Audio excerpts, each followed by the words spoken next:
I listen and I forget. I see and I remember. I do and I understand.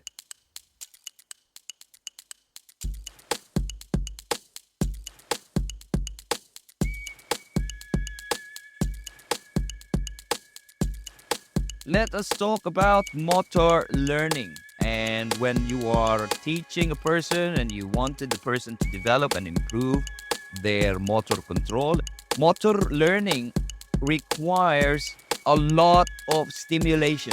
This is a multisensory approach where you are using a person's auditory capability, their visual subsystem, their tactile subsystems. We are all using this so that we can achieve a desired response for our patient. And if we are combining these sensory input with each patient, we need to make sure that it is specific to the patient. We need to know the developmental level of the patient whom we are retraining, and we want them to be able to coordinate with us as therapists. So, how they respond, it's an interaction between the therapist and it is an interaction with the patient. So you don't just give instruction and then they follow and then they can't do it. If they can't do it with your verbal instruction, you may have to manually handle the upper limb. This is a use of self where you're using therapeutic handling, because when you're doing therapeutic handling for your patients, what you're doing is you're feeling the body as it moves and you are providing that specific stimulation or support which allows the person to move. And when they're moving, then you can either support, glide, guide, resist those movements as well. So you will be using a lot of techniques as a therapist, which involves a lot of analysis. Again, I would like to emphasize, you don't just dish out some exercise. You can dish out exercises for those people that has the ability to follow it. But for those people that can't follow it because of a motor problem or neurological problem, then it's pointless. However they want to do the exercise, if they can't move the side that you wanted moving, they won't do it.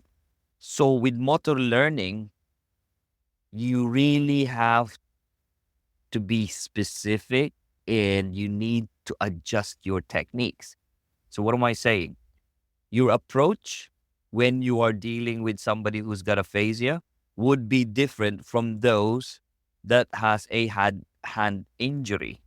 Those that has orthopedic problems will be different as compared to those who's had spinal cord injury or head injury. Similarly, your approach with a child is going to be very different when you're dealing with somebody who is an adult as well. So you would be using different systems and sensory systems when you're trying to make and impose change on the person. So what are some of the systems? The auditory system. So with auditory systems, you'd be using sound, auditory through the ears, and you'd be using verbal commands. When you're giving verbal commands, it should be, here you go, remember this, it should be brief and clear, okay? Not a lot of highfalutin words, not a lot of wordy instructions, not a lot of philosophical instructions. You either move or you don't. You bend or you straighten, yeah? Push or pull, relax, hold, contract, grasp, reach, bend, very simple action words. That's what you need to do. What's important as well when you're using the auditory subsystem is that you need to time your command so that it does not come in too early or it doesn't become in too late in relation to the motor act. So when you're bending the hand, I'm moving the hand. Ready? When I say go, I want you to don't let it fall or pull it Ready, and I'm going to let go. Now pull. That's it. So bang on the actual movement. Okay. So that's where you have to time it. Your tone, the tone of your voice, will have an influence on the quality of the response.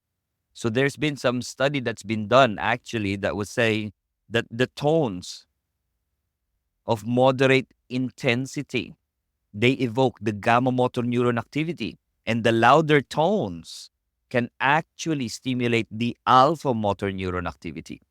And it's a phenomenon, and it is they would name it differently, but it's the same principles. If you want to facilitate, make it louder. If you want a person to calm down, do it slowly. If you're facilitating movement, go. That's it. You have to be very energetic. So the tone of your voice has an impact. And if you want to relax and stimulate or inhibit, you gotta speak slowly and gently. Okay? So when you have sharp commands, it stimulates a stress situation to the person. And you can actually use this when there is a maximal stimulation of motor response, if you want to maximize the stimulation of the motor response. And like I said, a soft tone voice, you can use this to offer reassurance, to encourage smooth movement. And if there is pain, so you can do that, there is a calming nature to these things.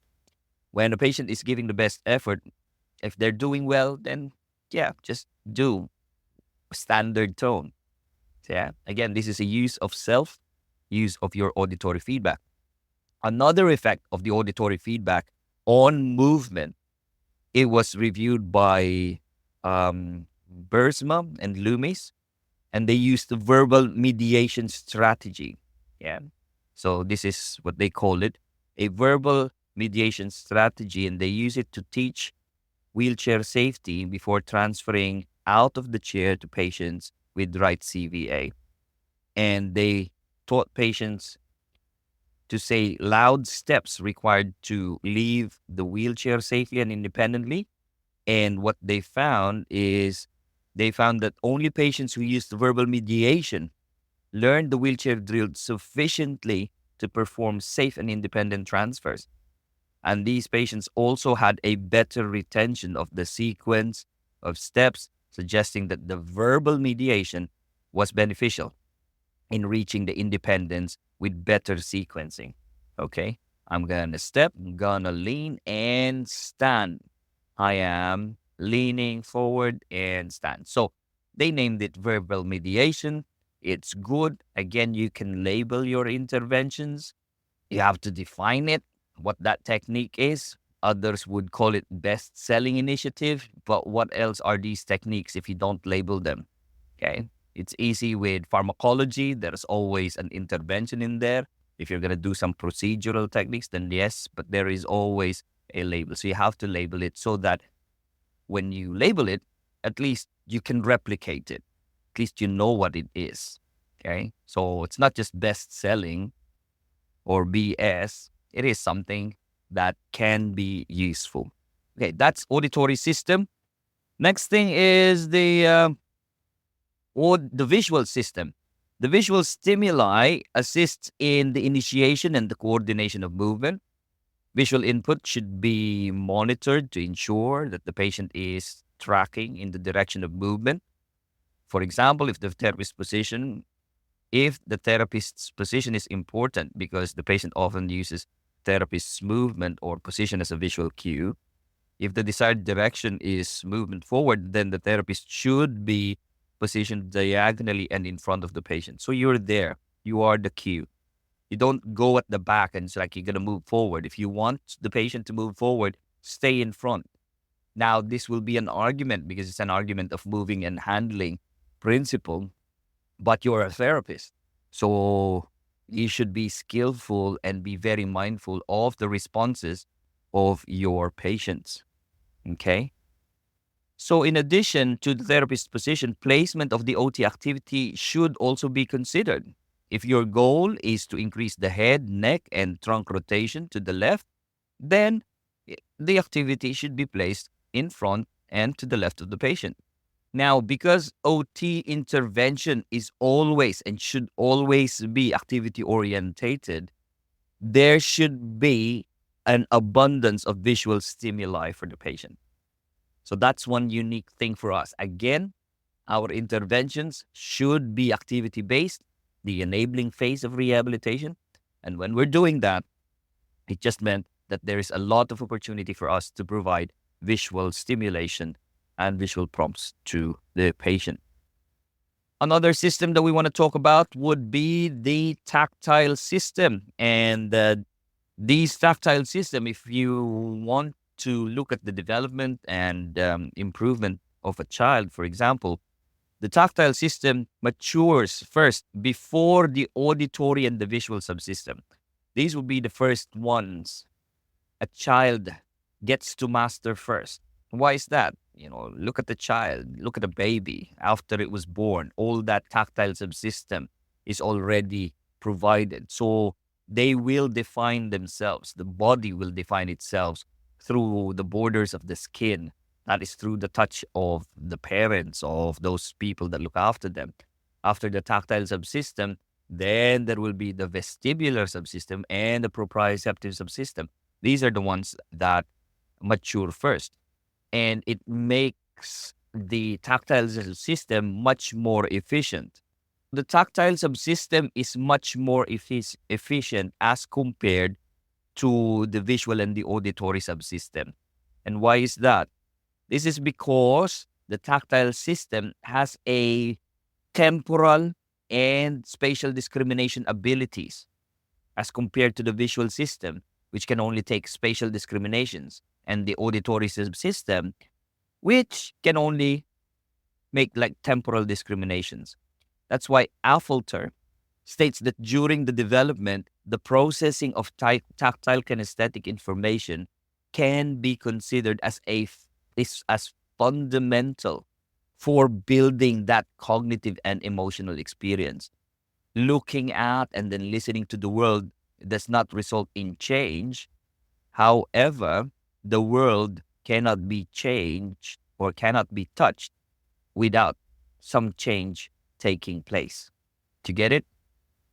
Right? You can look at the world, but you can't change it. But if you touch it, you can change it. Right? There's actually a Chinese proverb that often cited on the PNF trainings with regard to this point of view. And this is that I listen and I forget. I see and I remember. I do and I understand. Okay? So that's how important it is. It is very important for our patients to feel the movement patterns that are coordinated and balanced.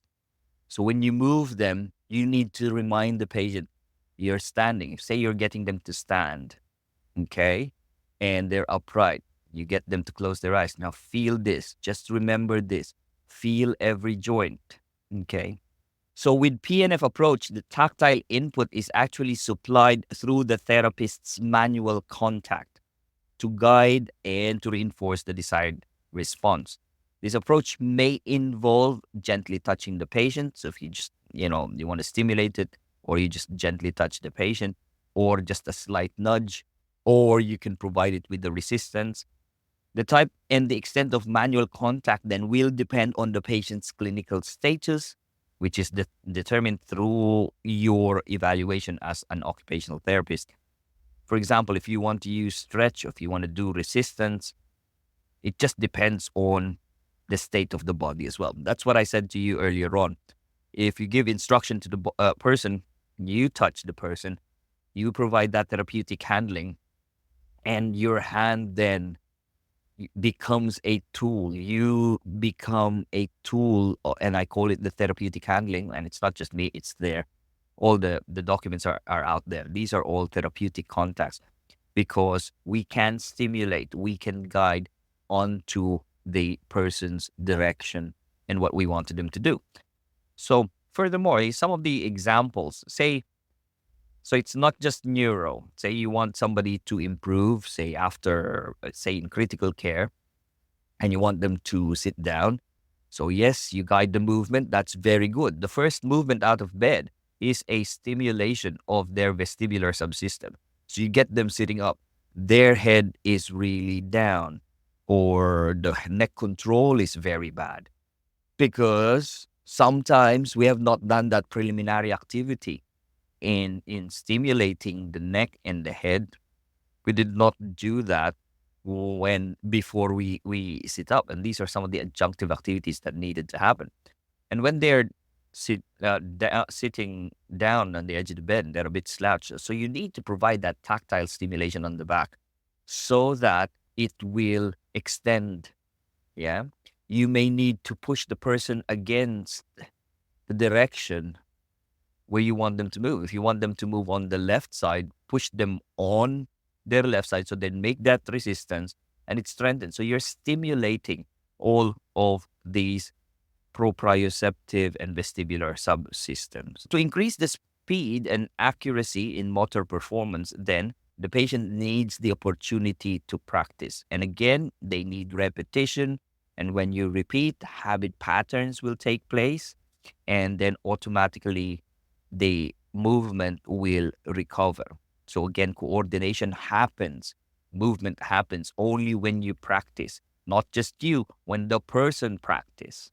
So with PNF, there are some concepts, and some of the terms in PNF would be part task practice or whole task practice. These are some of the words that they are using. Okay. In other words, to learn the entire task, we should put emphasis on the parts of the task. So little by little, you break down the task. And once you've broken down the task, then you practice those little steps. Yeah, there's this even term called stepwise procedure. This is descriptive of the emphasis on the part of the task during performance of the whole. Okay, so there you go. So there are varying parts on the motor learning, and basically it involves education and using all the systems properly. Thank you for listening, guys. Until next time, bye. If you enjoyed this podcast, talk to your friends and colleagues about it. Like it, subscribe, share, and do what you can to appease whatever algorithm that is at play. Just remember, guys, anything you do matters and has an outcome. Until next time, bye.